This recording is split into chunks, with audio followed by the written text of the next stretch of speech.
Greetings, community.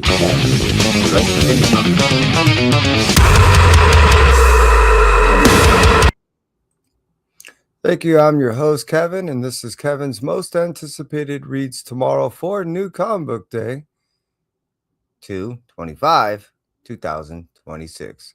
I appreciate each and every single one of you that cruise on through. I truly do.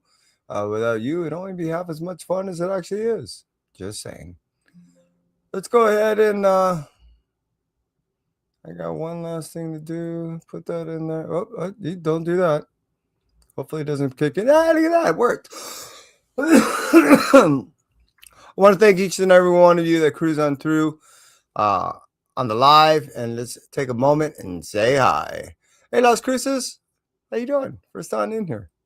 And Nagu, appreciate you. Truly do. And hey, Jag. Saw you sneak in here somewhere. Where'd you go? Where'd you go? Where'd you go? There he is.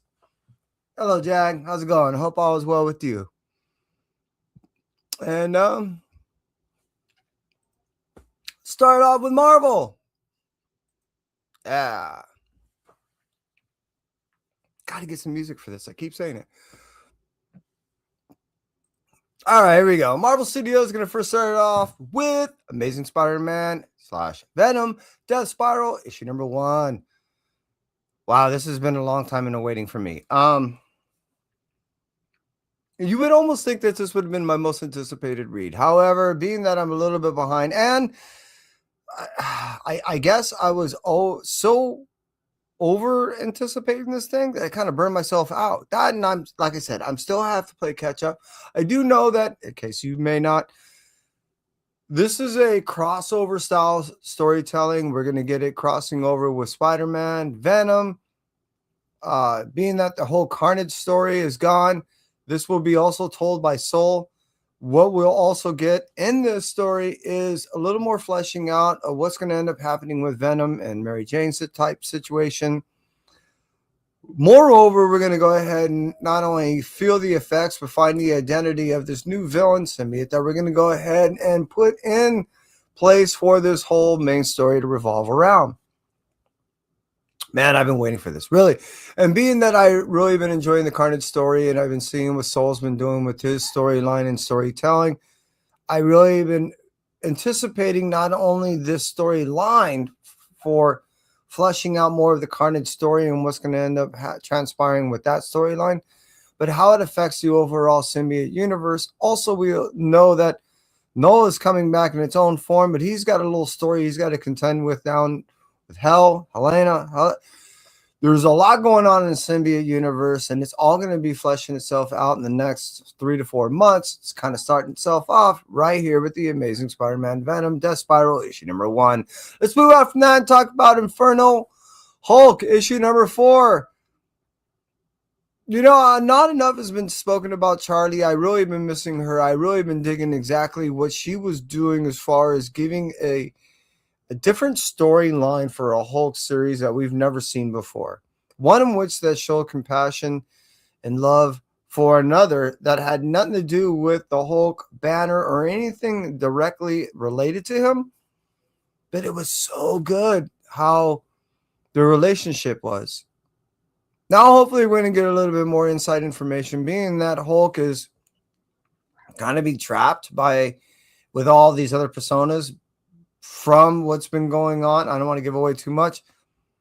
I really been digging this series because it's been taken as, yes, in that horrific realm which that we all enjoy, but it's still been leaving questions unanswered that we all know we want answered, and we know that are inevitably going to be popping up here and there. It's just that it's killing me in this anticipation for these, I guess, answers to be popping up because they're looming. And I'm not only enjoying the run that's been happening right now, but I'm enjoying how it's been, I guess, just teasing me and just leaving me in suspense and all this time, even though it's just killing me at the same point. Digging Inferno Hulk, can't get enough. Issue number 4 coming out in 2026 is right up there in my top 6. Let's move on from the Inferno Hulk issue number 4 and cruise over to Sorcerer Supreme issue number 3. I have to admit, I've only read issue number 1. I really been digging how this whole Sorcerer Supreme thing's been happening. I really know I've been reiterating myself when I state that all Steven had to do is sit back and watch everything unfold and he would have been fine. However, that's not how things work out in the Marvel Universe. So he's often fighting between spear, sword, and magic with Angela and this. And then we have basically 2 other fights happening for the mantle of Sorcerer Supreme with Agatha and Scarlet. It's so entertaining to see the cat fight, the outer world magic going on, and how all this indirectly, directly ties together. I've been enjoying it, and I'm looking forward to reading more. Let's move out from the Sorcerer Supreme issue number 3 and talk about the End 2099 issue number 3. I really thought that this was going to be a 1-issue mini, as in a one-shot.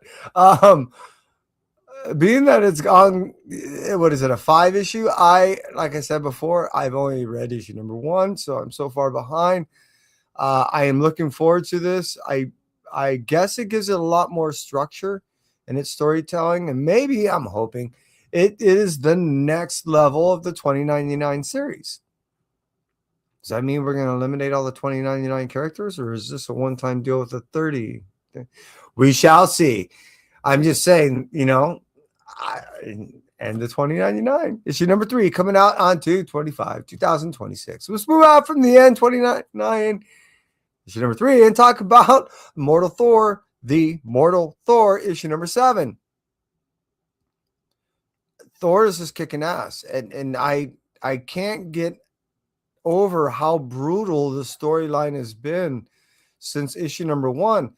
All it took was Thor to die, and next thing you know, he's out killing people or near death. I mean, the place that he takes people and the brutality that's going on, this little imp guy that's been hanging out, there is a lot of questions I have, and they're yet to be slightly even close to being answered, though I've been enjoying this journey thus far.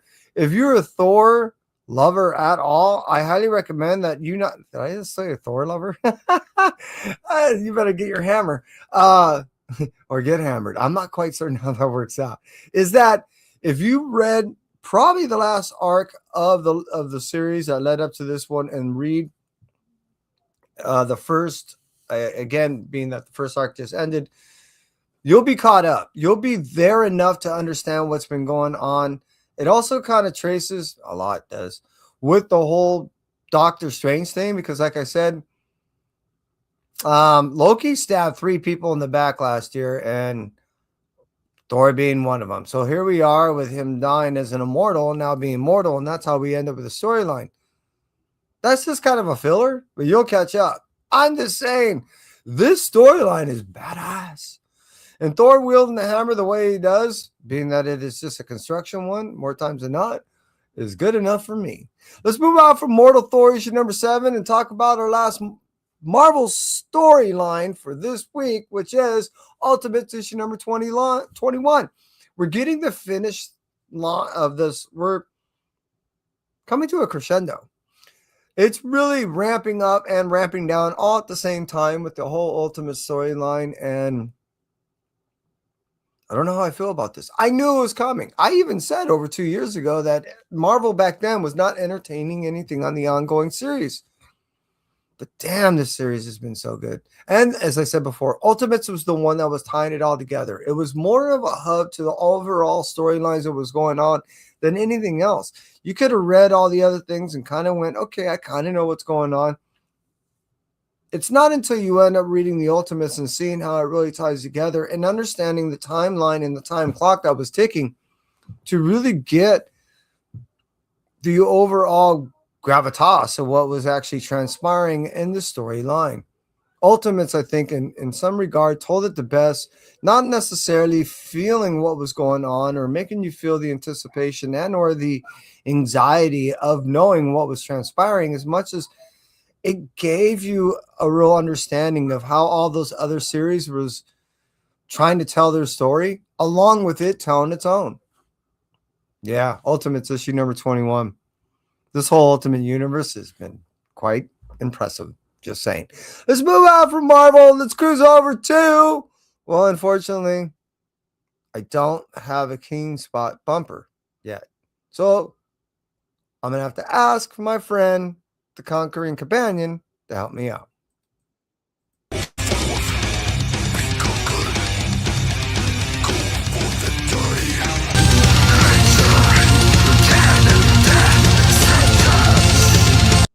Well, I appreciate you, buddy. And King Spot, here we go.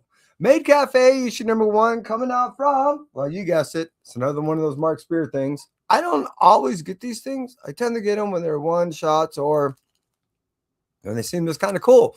I ended up getting the one with the card that has the different look than the cover A, which is, I guess, like a cover C cover.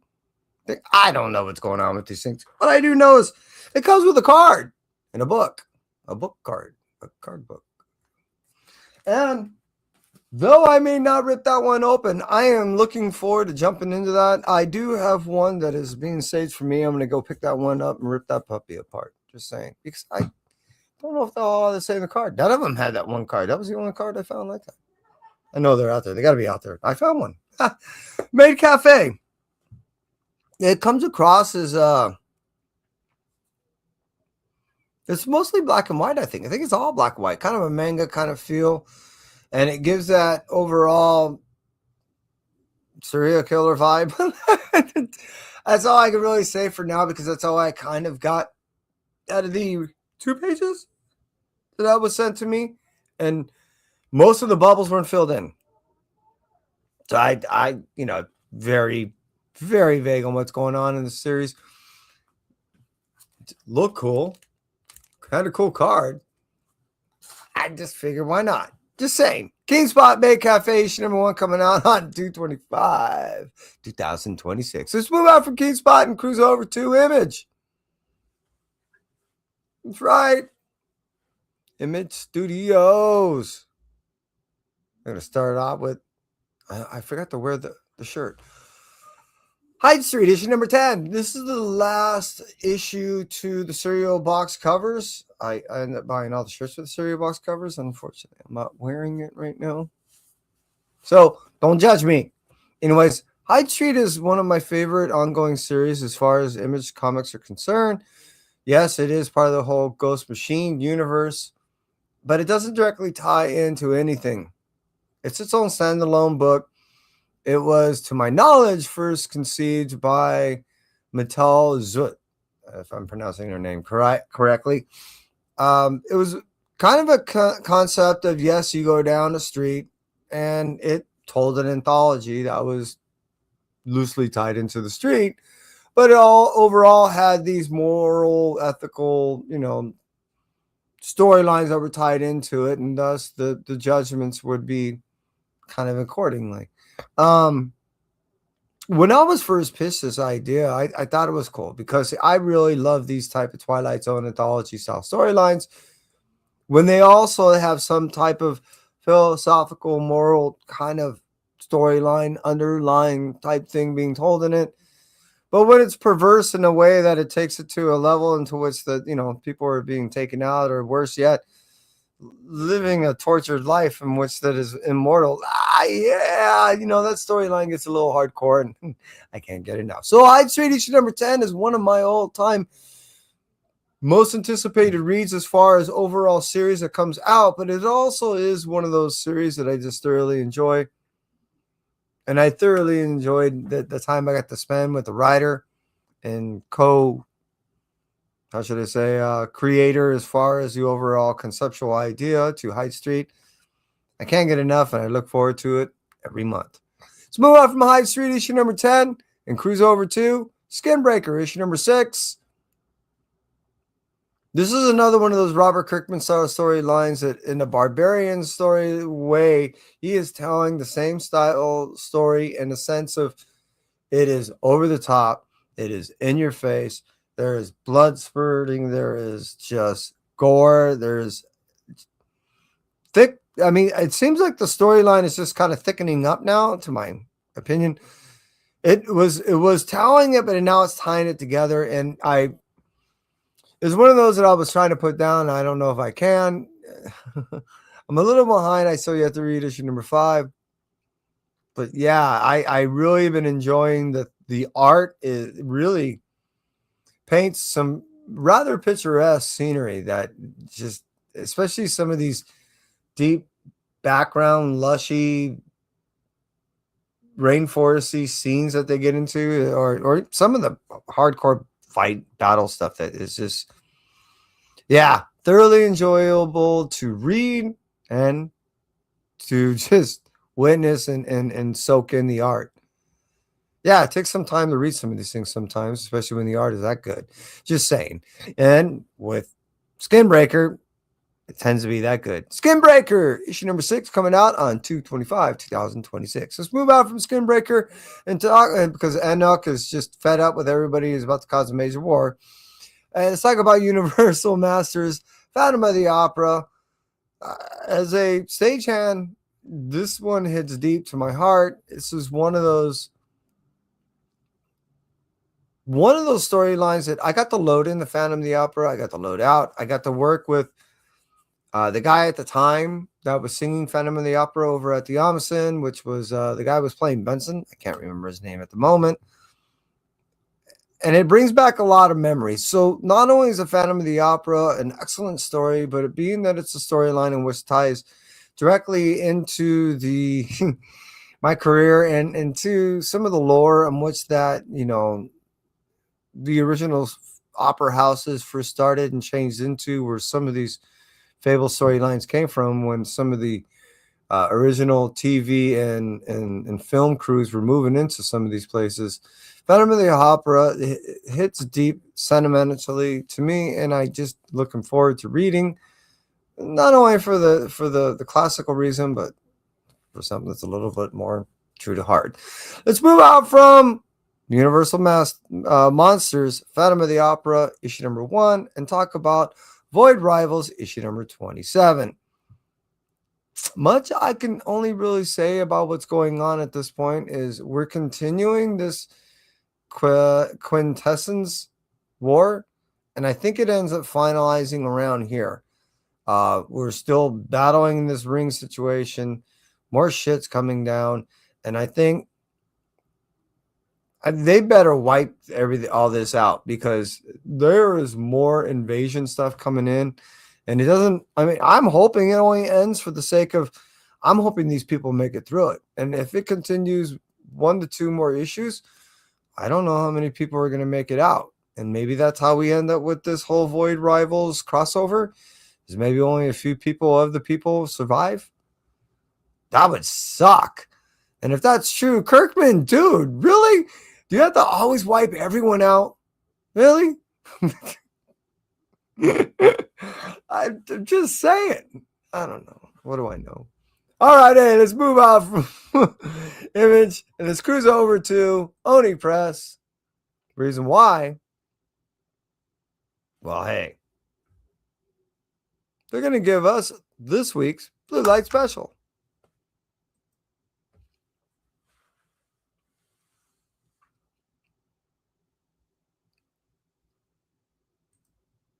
This week's Blue Light Special is. Can you guess? I mean, does it really take much to guess? That's right. Murder Jones, issue number 1. If I recall, it's a 5-issue miniseries. This, what is that? The Amazing Digital Circus? It was first conceived by these Australian guys, if I recall, and they were thrown on YouTube, and then it kind of exploded a little bit beyond that. I think it's on Amazon or something like that. I was at work one time watching a show with a buddy of mine. Show was over, and it flipped on to Murder Jones.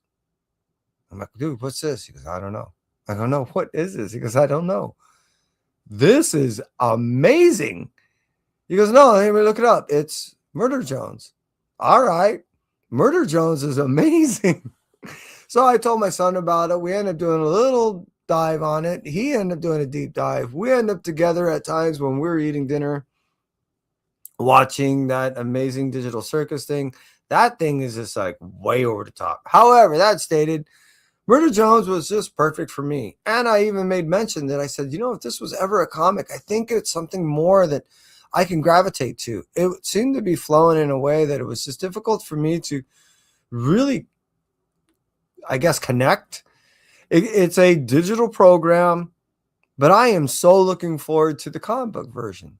I think it'll translate better for me, and it was something that I know that I'm going to enjoy. If it even remotely follows close to what the original storyline is and the actual series, I'm in. Totally in. So much in. It's my Blue Light Special in. For those of you that cruise on through on this episode, I appreciate you truly. Jag, Las Cruces.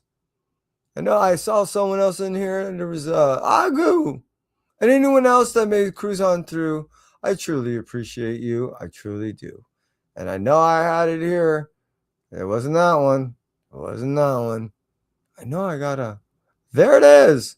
Have a great night, everyone. Stay well.